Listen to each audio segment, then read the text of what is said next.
Deepavali special এই মিষ্টিটি ঘরে থাকা দুই একটি উপকরণ দিয়ে তৈরি করে ফেলুন। একবার খেলে এর স্বাদ ভুলতেই পারবেন না। এতটাই টেস্টফুল হয়, মুখে দেওয়ার সাথে সাথে মিলিয়ে যাবে। নমস্কার বন্ধুরা, আরেকটি নতুন ভিডিওর সাথে সকল বন্ধুদেরকে স্বাগত জানাই। তাহলে চলুন বন্ধুরা, দেখে নেওয়া যাক কীভাবে এই রেসিপিটি তৈরি করতে হয়। প্রথমে একটা ছাঁকনি নিয়ে নিলাম একটা পরিষ্কার সুতির কাপড়। এবার এর মধ্যে দিয়ে দিলাম 3 বাটি টক দই। 2 বাটি দেওয়ার পরে লাস্ট বাটি যখন দিলাম তখন ক্যামেরাটা অফ ছিল, তাই আমি দেখাতে পারিনি। মুখেই বলে দিলাম বন্ধুরা, এখানে আমার এই বাটির পরিমাণে 3 বাটি টক দই নিয়ে নিয়েছি। এই মিষ্টিটা তৈরি করার সময় বন্ধুরা, যদি এই দইটা মিষ্টির দোকান থেকে সংগ্রহ করা হয় তাহলে মিষ্টির কোয়ালিটিটা ভালো হবে। আমি এখানে প্যাকেট দই ব্যবহার করেছি। আর এইভাবে দইটা ভালো করে এই কাপড়টা দিয়ে মুড়িয়ে যে কোনো একটা ভারী কিছু এইভাবে চাপা দিয়ে দিতে হবে। এখানে আমি একটা নোড়া চাপা দিয়ে দিলাম। আর এই নোড়াটা এইভাবে 20 মিনিটের জন্য চাপা দিয়ে রাখলাম। এবার এইদিকে কনডেন্স মিল্ক তৈরি করে নেব। যাদের কনডেন্স মিল্ক বাড়িতে আছে তাদের তৈরি করতে হবে না, আর যাদের নেই তারা এইভাবে কনডেন্স মিল্ক তৈরি করে নেবেন। কনডেন্স মিল্ক তৈরি করার জন্য একটি বাটির পরিমাণে 1 বাটি জল দিয়েছি, আর দিয়ে দিয়েছি 1 বাটি পরিমাণ গুঁড়ো দুধ। এবার জলটা একদম উষ্ণ গরম হবে, তখন ভালো করে গুঁড়ো দুধটা জলের সঙ্গে মিশিয়ে দিতে হবে। মিশিয়ে দেওয়ার পরে এইভাবে নাড়তে হবে। দুধটা যখন একটু ফুটে আসবে তখন এই বাটির পরিমাণে 1 বাটি চিনি দিয়ে দিয়েছি। আর যে যেরকম মিষ্টি পছন্দ করেন বা প্রয়োজন সেই অনুযায়ী কনডেন্স মিল্কের মিষ্টিটা তৈরি করবেন বা দেবেন এর মধ্যে। এবার চিনিটা দেওয়ার পরে বেশ কিছুক্ষণ ধরে ফোটাতে থাকবো। ফোটাতে দেখুন বন্ধুরা, এরকম গাঢ় হয়ে যাবে। এবার এরকম পর্যায়ে যখন আসবে তখন এর মধ্যে দিতে হবে বেকিং সোডা। এখান থেকে আমি 1 চিমটি বেকিং সোডা এর মধ্যে দিয়ে দিলাম। আর যখন এই বেকিং সোডাটা দিয়েছি তখন কিন্তু গ্যাসটাকে আমি অফ করে দিয়েছি। অফ করে দেওয়ার পর ভালো করে এইভাবে নাড়িয়ে বেকিং সোডাকে মিশিয়ে দিতে হবে।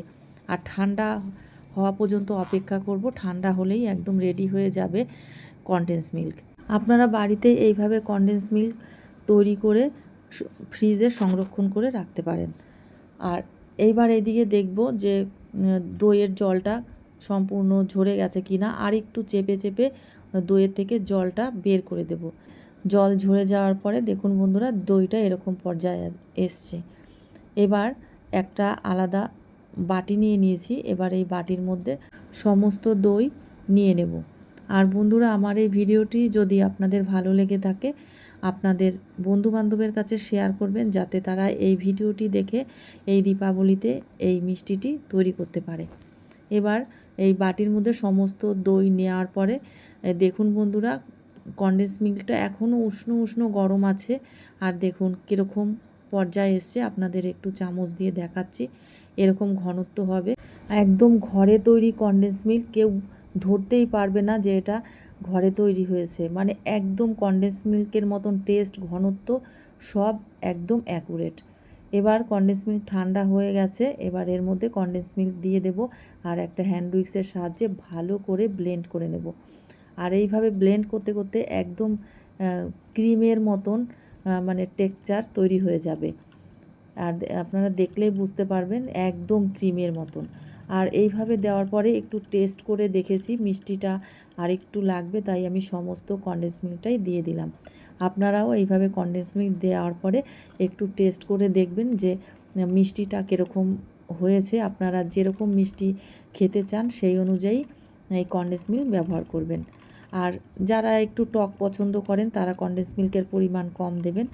এবার সমস্ত কনডেন্স মিল্কটা দেওয়ার পরে ভালো করে ব্লেন্ড করার পরে দেখুন বন্ধুরা, একদম ক্রিমের মতন হয়ে গেছে।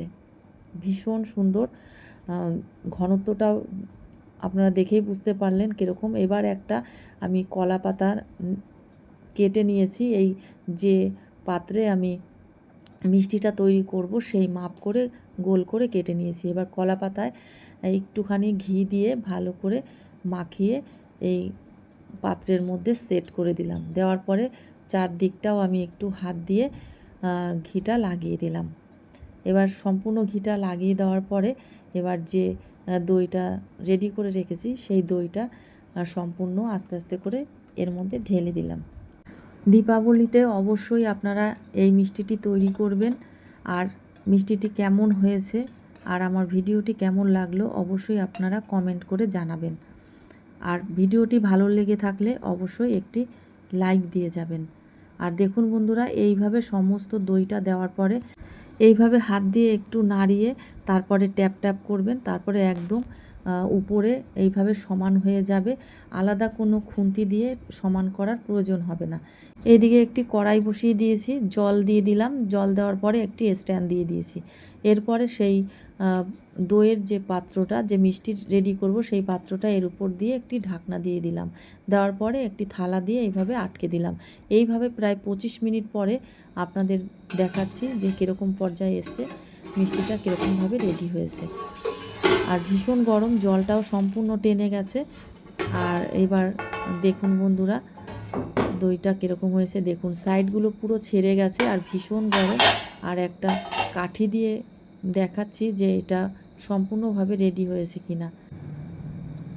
দেখুন বন্ধুরা, কাঠিটা প্রবেশ করানোর পরে একদম ইজিভাবে বেরিয়ে এসছে। আর কাঠির সঙ্গে কিছু লেগে নেই, তার মানে ভেতরটাও সম্পূর্ণ পারফেক্টভাবে রেডি হয়ে গেছে। ঠান্ডা হওয়া পর্যন্ত অপেক্ষা করব। ঠান্ডা করে নিয়ে ফ্রিজে আমি 10 মিনিট রেখে দিয়েছিলাম, একদম সেট হয়ে গেছে। আর ফ্রিজে রাখার পরেই খেতে বেশি ভালো লাগে। আর এইভাবে একটা থালা দিয়ে গামলাটা বুট করে দিয়েছি, আর একটু ট্যাপ করতে ইজিভাবে বেরিয়ে এসছে। দেখুন কি দারুণ হয়েছে, অসাধারণ হয়েছে মিষ্টিটা। এবার যে কোনো ড্রাই ফ্রুট দিয়ে একটু ডেকোরেশন করে নিলাম। আপনারাও এইভাবে যে কোনো ড্রাই ফ্রুট দিয়ে ডেকোরেশন করে নেবেন, কেউ বুঝতেই পারবে না যে এটি বাড়িতে তৈরি হয়েছে। সামনেই দীপাবলি, এই দীপাবলিতে অবশ্যই এই মিষ্টিটি তৈরি করুন, নিজে খান, পরিবারের সকলকে খাওয়ান, আর এর স্বাদ উপভোগ করুন। আর বন্ধুরা, আমার এই ভিডিওটি যদি ভালো লেগে থাকে আমার এই ছোট্ট ইউটিউব চ্যানেলটিকে সাবস্ক্রাইব করে আমার পাশে থাকবেন। এই শুভ দীপাবলিতে সকল বন্ধুদেরকে জানাই আমার আন্তরিক প্রীতি, শুভেচ্ছা ও অভিনন্দন ও অনেক অনেক ভালোবাসা। এই পুজোতে আপনারা খুব আনন্দে কাটান আর সাবধানে থাকুন, বাজির থেকে দূরে থাকবেন। আর দেখুন বন্ধুরা, এবার মিষ্টিটা আপনাদের কেটে দেখাচ্ছি। মিষ্টিটা দেখেই আপনারা বুঝতে পারছেন যে এটা কতটা সফট হয়েছে, কতটা সুন্দর হয়েছে। দেখতে যেমন সুন্দর, খেতেও অসাধারণ টেস্টফুল। তাহলে বন্ধুরা এ পর্যন্তই, নেক্সট ভিডিওতে আবার দেখা হবে। আপনারা খুব ভালো থাকুন, সুস্থ থাকুন, সাবধানে থাকুন।